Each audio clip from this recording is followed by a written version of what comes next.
और वही तो है जो रात को सोने की हालत में तुम्हारी रूह कब्ज कर लेता है और जो कुछ तुम दिन में करते हो उससे खबर रखता है, फिर तुम्हें दिन को उठा देता है ताकि यही सिलसिला जारी रखकर जिंदगी की मुद्दत मुअय्यन पूरी कर दी जाए।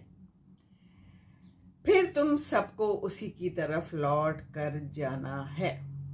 बेशक सब लोग इकट्ठा करके खड़े किए जाएंगे, है ना, और अल्लाह इस बात पर कादिर है।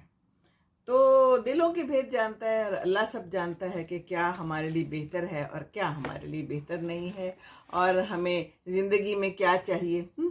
इंसान जो है ना बहुत चाहता है चीज़ों को, ये भी चाहिए वो भी चाहिए। हम लोग जो हैं तो कंटेंटेड नहीं रहते, है ना। ज़िंदगी में समरीन फारूक आ गई